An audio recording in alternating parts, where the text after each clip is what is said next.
Alors, bonsoir tout le monde et bienvenue à notre célébration du 30e anniversaire du Centre Franco-Américain. Thank you all for coming. It's been 30 years since the Franco-American Centre got started in Manchester, and now we're reaching out and servicing Manchester and celebrating French here and beyond. Just to mention, we are recording this for the benefit of the people who might not have been able to come this evening. And we hope that everybody's here will enjoy. So without further ado, we're going to just start out with a little video. This was produced by one of our interns as kind of an introduction to some of the things that the Franco-American Centre does and the way in which we do it.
So I'll introduce Ray and Pauline Houle, who were the Franco-American of the Year and have been past presidents and members of the Board of Trustees.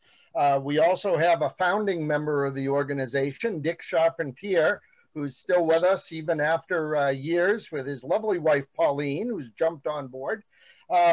We have Maurice Demers, who's also a past president of the organization, and of course, Joe Theriault, who's our current president.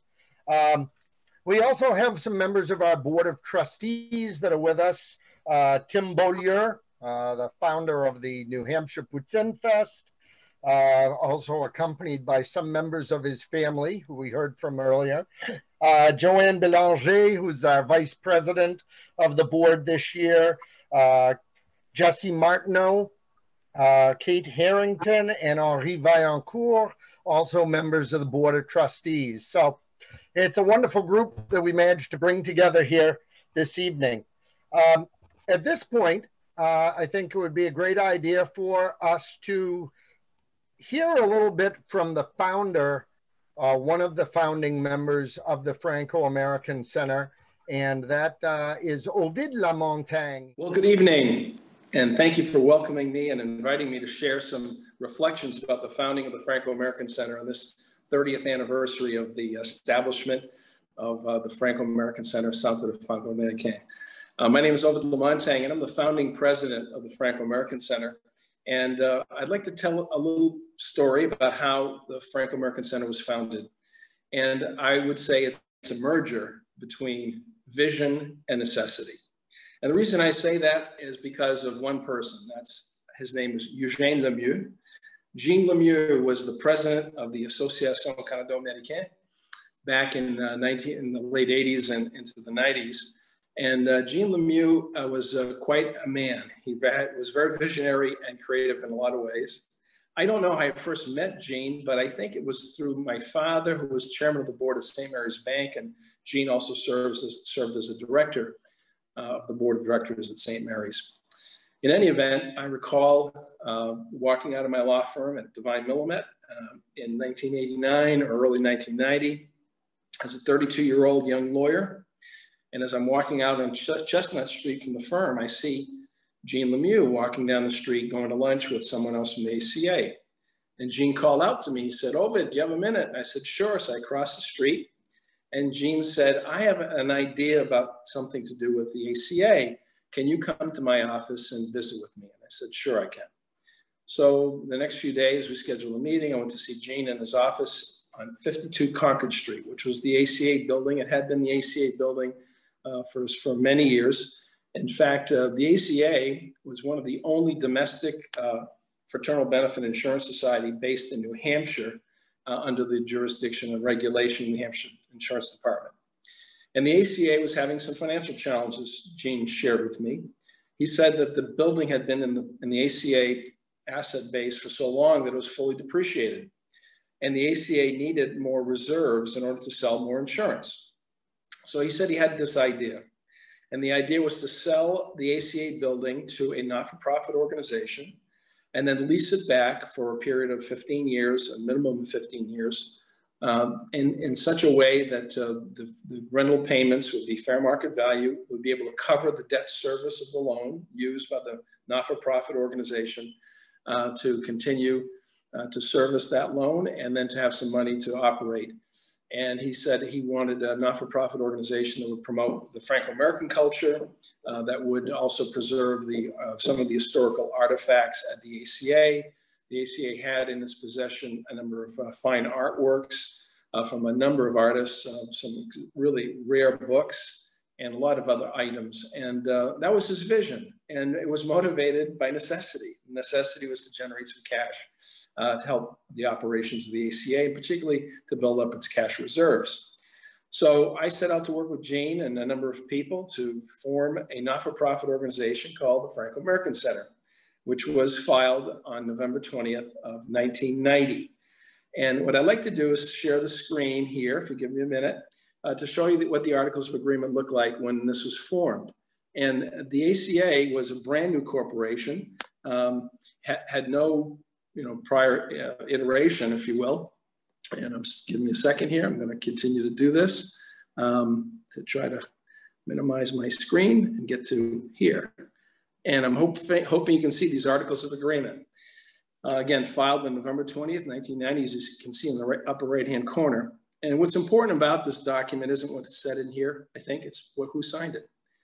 And it was important for the ACA to find people who were not ACA people in order to preserve the 501c3 status of, or create a 501c3 status with the Franco-American Centre, as well as to preserve the sort of arm's length relationship between the ACA and this new entity, so the insurance department would recognize the transaction as truly a arm's length transaction, creating reserves for the ACA. And you'll see two names. The first two names are names you'll never find in any other document, I suspect. That was my name and my father's name. And then you'll see Silvio Dupuy, Maurice Bellevaux, who was a wonderful support. By the way, Silvio is a former Manchester mayor, many of you know, and really a prominent Franco-American leader in New Hampshire. Maurice Bellevaux, an artist and a businessman in his own right, spent a lot of time in the early days with the Franco-American Centre. Buddy Faneuf of Faneuf Funeral Homes was a signatory. Paul Pade, I'll talk about Paul in a minute, who was with the ACA. Robert LeBlanc, some of you may know, he was a professor at UNH, wonderful man, gentle soul, and he perished in the 9/11 attacks. He was on one of the flights to Los Angeles. Maurice Bois was the Supreme Court judge, I think who had retired by then, or was near retiring. Dick Charpentier, well-known accountant in the area. Bill Jollick, whose family had been very involved in business and charitable works in New Hampshire and in Manchester specifically. Rosaire Willette, someone who was affiliated with the ACA for the years, and also Bob Baudouin, who was a physician, an anesthesiologist. And that was basically the incorporators for the ACA, a really interesting and eclectic group of citizens who Jean Lemieux and I were able to recruit to start the ACA. And I'm going to try now to move back to video. And if you give me another minute, I'll do that, hopefully effortlessly.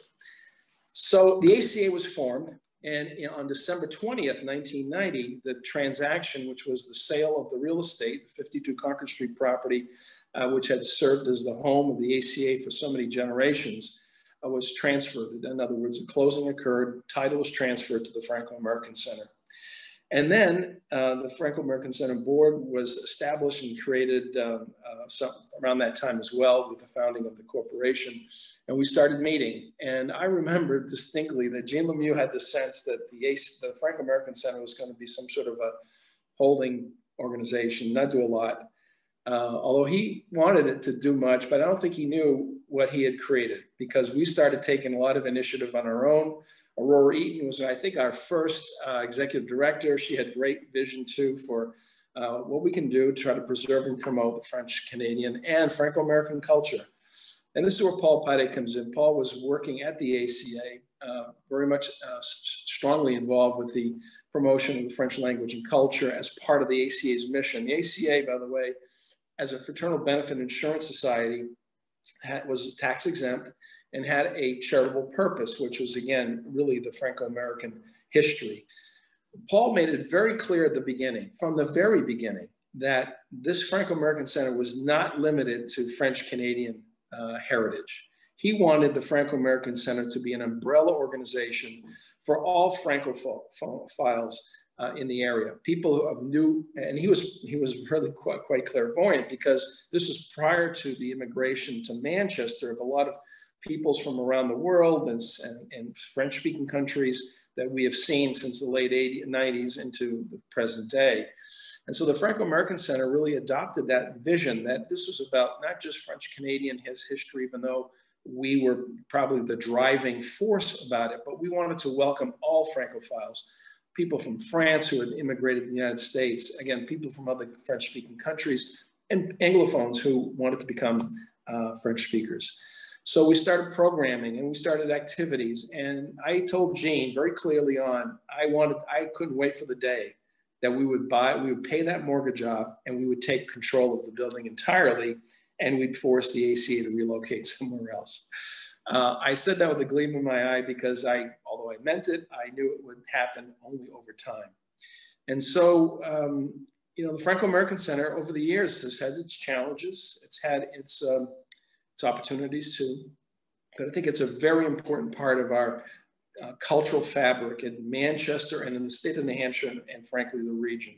We have a great opportunity now to harness the energy from people of French-speaking backgrounds and to try to focus that energy and to keep it alive. I was very clear too, as the founding president, that I did not want a museum. I didn't want to just simply house wonderful works of art and artifacts. I wanted this to be a living institution, one that offered programming, education, all sorts of activities centered around the French-speaking world. And I think because my successors were so good that we achieved some of that. In order to mark the 30th anniversary of the Franco-American Center's founding, I went online and purchased a lifetime membership. And I certainly would ask you to consider doing the same if you haven't purchased a lifetime membership. It's a great way to mark the occasion of our 30th anniversary, a great way to help to endow the organization with resources to keep its mission going and to give it a moral support, if you will. So if you haven't purchased the lifetime membership, please consider doing that. Please consider spreading the word to others who you know to become members and to participate in the work of the Franco-American Center. This COVID situation, by the way, it's COVID, I'm Ovide, not COVID, just for the record. But this COVID situation is going to be in the rearview mirror before we know it.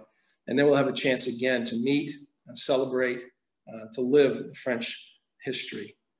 À la prochaine, mes amis. J'espère qu'on va vous voir really soon. I want to make sure that we're really together quite soon. So thank you, and thank you for accommodating me. I'm away this week, and so I couldn't participate in the live presentation, but I hope this presentation gives you a little history about the founding of the Franco-American Center.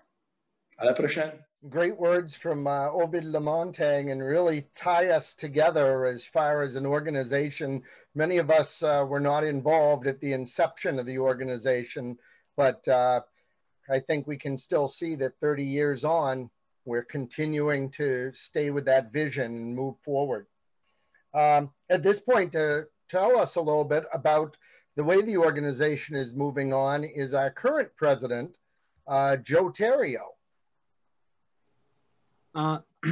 So listening to Ovid's words, I'd heard bits of the founding story before. It's nice to get some precision around exactly how that necessity beget the Franco-American Center. Before I think about the future, I wanted to put a little bit of color on what has come to this point, because I think it's very interesting to think about the vision that he mentioned that Paul Paré had, that it was more than just a Franco-American institution that was for all Francophiles. And I think one of the more interesting and moving things that we've done in recent years has been acting to welcome immigrants in the way that we wished our grandparents and great-grandparents had been in recent years, with activities with relocation groups, and also of our own initiative to help especially French-speaking immigrants acclimate to our communities. When I came on board with not on board, but when I came around and met, the Franco-American Center was introduced into my life over the last decade. The building was pretty central, but over the course of the last 10 years, that has become less the case. And I think that that's kind of fitting, because even though we never got that moment to evict the ACA like Ovide kind of hoped to, as we moved on to how the building was just not as important as to what we actually were and did. Over the 10 years that I've been involved, I've seen the vision of what the Franco-American Center really is what it is for the community. People come out of the woodwork. They have a great idea. They want to celebrate in camaraderie with fellow Franco-Americans, fellow Francophiles, and branch out. Whether it's fancy wine dinners or huge festivals about French fries, whether it's music or movies or talking groups. And it keeps changing. None of these things are the things that began in those first few years that Ovide was talking about. They're new and ever changing. And we aren't the one thing. What we do today is not what we'll be doing in the next 10, 20, or 30 years from now, we hope. And that's kind of what's interesting to talk about the future. I don't know. We know what we're up to right now, and COVID has made everything incredibly interesting. We're coming through this situation a lot more strongly than a lot of other nonprofits. We moved very quickly. Thank you very much to John and Kate Harrington for making it possible for us to transition our schooling first and foremost into a virtual environment.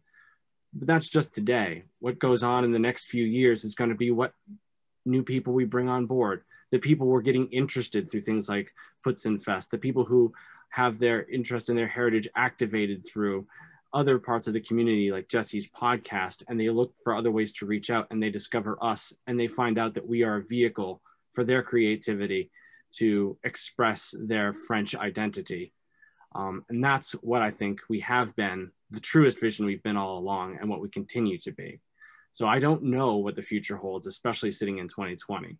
But if you were prepared and have a glass, I would like to make a toast to continuing for the next 30 years to respect our past, celebrate our present, and build our future. To the Franco-American Centre and the community. Salut! Salut.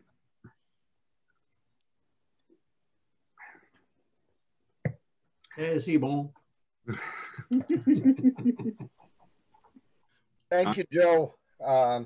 Some great words for us to think of as we move forward.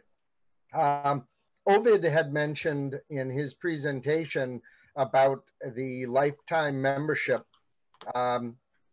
Many times during the Franco-American Center's history, when things have been tough, people have stepped up and given support either with their blood and sweat or through their finances. And I just want to take a moment and show you who we currently have for lifetime members. We certainly appreciate everybody who's stepped up so far and has supported the organization with lifetime membership, and hope that we'll see that list continuing to grow in the coming weeks and months. The Franco-American Centre, despite COVID, has a lot of things going on. I recommend that you check out facnh.com.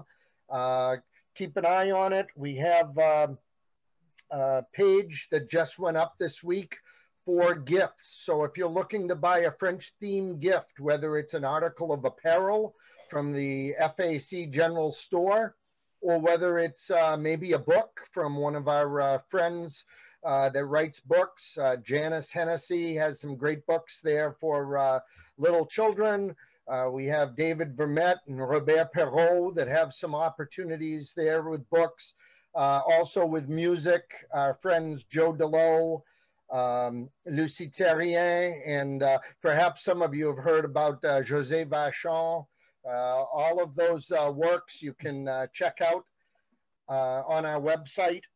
And we just encourage you to keep checking back there and finding ways in which you can get involved with what we do to promote the Franco-American Centre. So at this time, I've been building up to a surprise performance. It's not going to be me singing, but I'm happy to present to you Josee Vachon. Thanks, John. I wasn't sure how this would work because if I record videos, usually on Zoom, it's better to pre-record, but we'll see how the Wi-Fi works out. Well, I want to congratulate the Franco-American Centre for its 30th. And when John asked me to do a song, I was thinking what celebratory French song would be part of my repertoire, but I ended up wanting to do maybe one song and then a quick little chorus for you to try to sing, but maybe stay muted. Otherwise it's chaos, I know. I wrote this song 30 years ago because I was at a conference and Paul Paré was there, and what you're just mentioning, what Paul's vision was for the center. At one of the conferences, I heard many people worried that our young generation was less and less interested in our culture, and that the language was disappearing, and that we would be finished. And I thought, this is 30 years ago, and here we are. And at the time, I wrote a song called "We're Still Here," and "On est toujours là." And I thought I'd just give you one verse and a chorus just to show what the idea behind it was, to was to tell people, don't look at only the past and how things were, but look at where we're going now. And we're growing through the arts, through the music, through everything in our culture, and let it happen as the next generation sees fit. So, and I use joie de vivre because that's something that's part of our joie of living, our love of life. So, just one verse here. Je me trouve dans un monde où la richesse y est déjà. Ce que je suis, ce que je fais, j'en suis fière. Et pourquoi? Nos aïeux ont quitté leur terre pour venir ici-bas, en espérant un avenir pour toi et moi. We're still here. On est toujours là, et aussi fort qu'autrefois. On se parle avec nos chants et nos images. On est toujours là, et pour longtemps on restera, car la joie de vivre, ça ne s'oublie pas. On est toujours là, et aussi fort qu'autrefois. On se parle avec nos chants et nos images. On est toujours là, et pour longtemps on restera, car la joie de vivre, ça ne s'oublie pas. Car la joie de vivre, ça ne s'oublie pas. And usually in a celebration of any kind, this song you all know, it just says, long live the company we keep. Amis, chantons tous en ce beau jour de fête. Vive la compagnie, et que le soleil éclate sur nos têtes. Vive la compagnie, vive la, vive la, vive la vie, vive la, vive la, vive l'amour, vive la vie, vive l'amour, vive la compagnie. Amis, chantons tous en ce beau jour de fête. Vive la compagnie, et que le soleil éclate sur nos têtes. Vive la compagnie, vive la, vive la, vive la vie, vive la, vive la, vive l'amour, vive la vie, vive l'amour, vive la compagnie. Vive la, vive la, vive la vie, vive la, vive la, vive l'amour, vive la vie, vive l'amour, vive la compagnie. Félicitations. Happy anniversary, Franco-American Centre. Merci beaucoup pour tout le monde. Merci, Josee. And thank you all for coming. And let's look forward to having you all stay involved with us as we move into the next years of the Franco-American Centre. Merci beaucoup.